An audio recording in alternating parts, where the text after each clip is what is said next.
നമസ്കാരം, ഞാൻ നജീബ് വർദ്ധല. നമ്മളിന്നിവിടെ ചെയ്യാൻ പോകുന്നത് ഫിഷ് മോളിയുടെ വീഡിയോ ആണേ.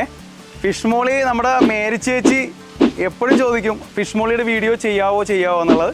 അപ്പോൾ എന്തായാലും ഈസ്റ്റർ ആണല്ലോ, അതുകൊണ്ട് നമ്മളിന്ന് ഫിഷ് മോളിയുടെ വീഡിയോ ചെയ്യാമെന്ന് ഉദ്ദേശിച്ചേക്കണാണ്. അപ്പോൾ വീഡിയോയിലേക്ക് പോയാലോ, വാ. ഫിഷ് മോളി ഉണ്ടാക്കാനായിട്ടേ നമ്മൾ നെയ്മീനാണ് എടുത്തേക്കണത്. 1 കിലോ നെയ്മീനുണ്ട്, അത് ഇതിലേക്ക് വെക്കുക. നമുക്ക് മസാല പുരട്ടണം. 1 ടേബിൾ സ്പൂൺ ഇഞ്ചി വെളുത്തുള്ളി പേസ്റ്റ്, 1.25 ടേബിൾ സ്പൂൺ കുരുമുളക് പൊടി, അതായത് നന്നായിട്ട് പൊടിയണ്ട, ഒരു 70% പൊടിച്ചേട്ടോ, തരിയായിട്ട് കിടക്കണം കേട്ടോ. 2 ടീസ്പൂൺ മഞ്ഞൾപ്പൊടി, 1/2 ടേബിൾ സ്പൂൺ ഉപ്പ്, 1.5 ടേബിൾ സ്പൂൺ വിനാഗിരി കേട്ടോ, 1 ടേബിൾ സ്പൂൺ പച്ച വെളിച്ചെണ്ണ. ഈ മസാല നമുക്ക് നന്നായിട്ടൊന്ന് മിക്സ് ചെയ്യാം കേട്ടോ.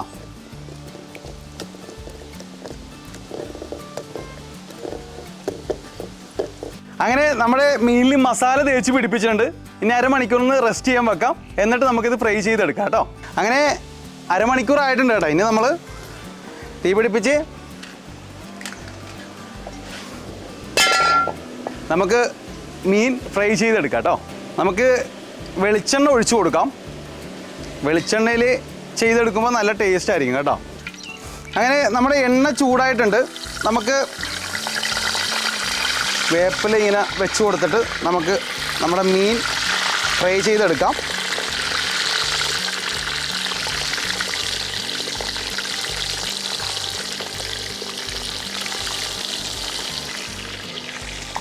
ഫിഷ് മോളിക്ക് നമ്മൾ മീൻ ഫ്രൈ ചെയ്തെടുക്കുമ്പോൾ പകുതി വേവിലാണ് കേട്ടോ എടുക്കുന്നത്.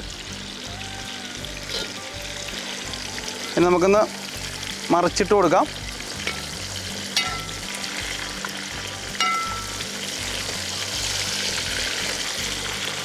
ഒന്ന് മീറ്റ് വലിഞ്ഞാൽ മാത്രം മതി, ഉടഞ്ഞു പോകാതിരിക്കാൻ വേണ്ടിയാണ് ഇങ്ങനെ ഫ്രൈ ചെയ്തെടുക്കുന്നത്.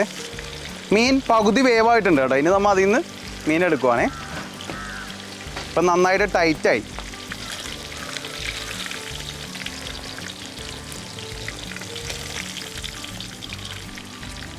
മീൻ ഫ്രൈ ചെയ്ത എണ്ണയിൽ തന്നെയാണ് കേട്ടോ നമ്മൾ മസാല വാട്ടുന്നത് കേട്ടോ. ഇനി മസാല നമുക്ക് റെഡിയാക്കാം. ഞാൻ അതിലേക്ക് കറുവാപ്പട്ട, ഏലക്ക, ഗ്രാമ്പു ഇത് നമുക്ക് ഇട്ട് കൊടുക്കാവേ. ഒരു 6 ഏലക്കായും 3-4 കഷ്ണം കറുവാപ്പട്ടയും 5-6 ഗ്രാമ്പും എടുത്തിട്ടുണ്ട് കേട്ടോ. ഇനി അതിലേക്ക് ഒരു 1.5 ടേബിൾ സ്പൂൺ ഇഞ്ചിയും, അതായത് നീളത്തിലരിയണം കേട്ടോ. ഇഞ്ചിയും വെളുത്തുള്ളിയൊക്കെ നീളത്തിലരിഞ്ഞാണ്, അതിട്ട് കൊടുക്കാം. ഇഞ്ചിയും വെളുത്തുള്ളിയുടെ ഒക്കെ പച്ചമണം മാറിയിട്ടുണ്ട്. ഇനി നമ്മൾ അതിലേക്ക് 2 സവാള ഇങ്ങനെ വട്ടത്തിലരിഞ്ഞാണ് കേട്ടോ. ഒരു 100 ഗ്രാം ചെറിയ ഉള്ളിയെ അതും വട്ടത്തിലരിഞ്ഞത് ഇട്ട് കൊടുക്കാം.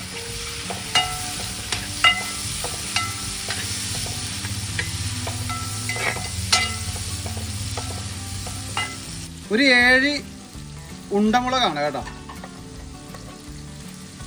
നീളത്തിലരിഞ്ഞത്. നമ്മൾ മുളക് പൊടിയൊന്നും ചേർക്കുന്നില്ലല്ലോ ഇതിന്. ഇതിൻ്റെ എരിവെന്ന് പറയുന്നത് ഈ മുളകും കുരുമുളക് പൊടിയുമാണ് കേട്ടോ. അപ്പോൾ അതനുസരിച്ച് മുളക് ഇടണം. ഇനി ഇതിലേക്ക് 1.5 ടീസ്പൂൺ ഉപ്പിട്ട് കൊടുക്കാം. നമ്മൾ എല്ലാ സാധനവും ഫിഷ് മോളിക്ക് റൗണ്ടിലാണ് അരിഞ്ഞെടുക്കേണ്ടത് കേട്ടോ. സവാള വാടി ബ്രൗണായി തുടങ്ങുന്നൊരു സമയമുണ്ടല്ലോ, ആ സമയത്താണ് ഇനി മഞ്ഞൾപ്പൊടി ചേർക്കുന്നത്. അപ്പോൾ 1 ടീസ്പൂൺ മഞ്ഞൾപ്പൊടി നമ്മൾ ചേർത്തിട്ടുണ്ട്. ഇനി അതിലേക്ക് അരിഞ്ഞു വെച്ചിരിക്കുന്ന തക്കാളി കൂടി നമ്മൾ ചേർത്ത് നന്നായിട്ടൊന്ന് വാട്ടുവാണേ. നമ്മൾ 1 കിലോ നെയ്മീന് 2 തക്കാളിയാണ് കേട്ടോ എടുക്കുന്നത്. 1 തക്കാളി അരിഞ്ഞ് നന്നായിട്ട് വാട്ടും, 1 തക്കാളി നമ്മൾ എല്ലാം കഴിഞ്ഞിട്ട് ലാസ്റ്റ് അതിൻ്റെ മേളിൽ കൂടി വെക്കാൻ വേണ്ടിയാണ്. തക്കാളി അവിടെ ഇരുന്ന് വാടട്ടെ കേട്ടോ. ഇനി നമുക്ക് ചെയ്യേണ്ടതെന്ന് വെച്ച് കഴിഞ്ഞാൽ അണ്ടിപ്പരിപ്പ് നമ്മൾ 100 ഗ്രാം എടുത്തിട്ടുണ്ട്. ആ അണ്ടിപ്പരിപ്പ് നമ്മൾ ഇതേപോലെ അല്ല അരക്കുന്നത്, ഒന്ന് പുഴുങ്ങിയിട്ടാണ് കേട്ടോ അരക്കുന്നത്. അപ്പോൾ പുഴുങ്ങി നമുക്ക് എടുക്കാം. പുഴുങ്ങിയെടുക്കാനുള്ള ഗുണമെന്ന് വെച്ച് കഴിഞ്ഞിട്ടുണ്ടെങ്കിൽ നമുക്കൊരു കൊഴുപ്പ് കൂടും, അതേപോലെ തന്നെ വൈറ്റ്നസ് ഉണ്ടാവും, അത് ടേസ്റ്റും കൂടും കേട്ടോ. അങ്ങനെ തക്കാളി നന്നായിട്ട് വാടിയിട്ടുണ്ട് കേട്ടോ. ഇനി നമ്മൾ 2ാം പാല് ഇതിലേക്ക് ഒഴിച്ചു കൊടുക്കുകയാണ്. നമ്മൾ 1 കിലോ നെയ്മീന് 1.5 തേങ്ങയാണ് എടുത്തേക്കുന്നത്. അതിന് 1ാം പാലും 2ാം പാലും നമ്മൾ ഓൾറെഡി എടുത്ത് വെച്ചിട്ടുണ്ട്. അതാണിപ്പോൾ ഒഴിച്ചു കൊടുത്തത് കേട്ടോ, 2ാം പാല്. ഇനി നമുക്ക് ഇതിലേക്ക് മീൻ ഇട്ട് കൊടുക്കാം. നമുക്ക് ഈ 2ാം പാലിലാണ് ഇനി മീൻ വേവേണ്ടത്. നമ്മൾ പകുതി വേവിലാണല്ലോ ഓൾറെഡി ഫ്രൈ ചെയ്തെടുത്തേക്കുന്നത്. മീനിട്ടതിന് ശേഷമേ നമുക്ക് 1 ടീസ്പൂണേ കുരുമുളക് പൊടി കൂടി നമുക്ക് ചേർത്ത് കൊടുക്കാവേ. മീനിട്ടതിന് ശേഷം നമ്മൾ ഇനി തവി കൊണ്ട് ഇളക്കണ്ട, നമുക്കൊന്ന് ഇതേപോലെ ഒന്ന് കറക്കി എടുത്താൽ മതി കേട്ടോ, അല്ലെങ്കിൽ മീൻ പൊടിയുവേ നമ്മൾ തവിയൊക്കെ ഇട്ട് ഇളക്കി കഴിയുമ്പോൾ. ഇനി നമുക്ക് 1-ാം പാലും നമ്മുടെ പുഴുങ്ങി വെച്ചിരിക്കുന്ന അണ്ടിപ്പരിപ്പും കൂടി അരച്ചതാണ് കേട്ടോ, അതുകൂടി നമ്മൾ ചേർത്ത് കൊടുത്തിട്ടുണ്ട്. 1-ാം പാല് ഒഴിച്ചതിന് ശേഷം നമ്മൾ അതിലേക്ക് ഒരു 2 ടീസ്പൂൺ വിനാഗിരി ഒഴിച്ചിട്ടുണ്ട് കേട്ടോ, ലേശം പുളിക്ക്. പിന്നെ നാരങ്ങാനീര് ചേർക്കുന്ന ആൾക്കാർക്ക് നാരങ്ങാനീര് ചേർത്താൽ മതി. നമ്മളിപ്പോൾ ഇവിടെ വിനാഗിരിയാണ് ചേർത്തേക്കുന്നത്. ഇനി നന്നായിട്ട് നമുക്കൊന്ന് മിക്സ് ചെയ്തെടുക്കാം കേട്ടോ. ഇനി അതിലോട്ട് നമുക്ക് 3 തണ്ട് വേപ്പില വെച്ച് കൊടുക്കാം. പിന്നെ ഒരു തക്കാളി നമ്മൾ ഓൾറെഡി അരിഞ്ഞു വെച്ചിട്ടുണ്ടല്ലോ, അതുകൂടി നമുക്ക് മേളിലേക്ക് ഇങ്ങനെ നിരത്തി കൊടുക്കാവേ.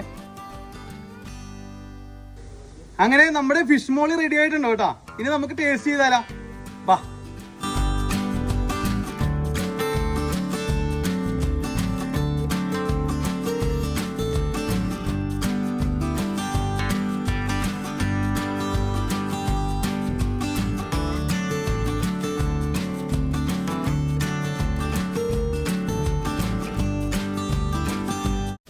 സത്യം പറഞ്ഞാൽ ഞാൻ കടയിലായിരുന്നു. ഇപ്പൊ ഇവിടെ വീഡിയോ ചെയ്യണമെന്ന് പറഞ്ഞപ്പോൾ പെട്ടെന്ന് വന്നിട്ട് പോകാമെന്നും പറഞ്ഞാണ് ഇങ്ങോട്ട് ഓടി വന്നത്. അപ്പോൾ ഏകദേശം ഇവിടെ കഴിയാറായി. അപ്പോൾ വെറുതെ ഒന്ന് ടേസ്റ്റ് ചെയ്തിട്ട് നോക്കി, അപ്പോൾ ഇത് കഴിക്കാതെ പോകാൻ പറ്റില്ല, അത്രയ്ക്ക് സൂപ്പർ സാധനം. ഈ ഫിഷ് മോളി എന്ന് പറഞ്ഞാൽ നമ്മൾ വല്ലപ്പോഴൊക്കെ വീട്ടിൽ വെക്കാറുള്ളൂ, പക്ഷെ നമ്മൾ കഴിച്ചത് സൂപ്പർ സാധനം ഉണ്ടാകും, ഭയങ്കര ടേസ്റ്റ്. പൊളപ്പൻ സാധനം, ഫിഷ് മോളിയൊക്കെ സൂപ്പർ. ഇതൊക്കെ ഇവിടെ വന്ന് കഴിക്കണം, നല്ല പൊളപ്പൻ സാധനം.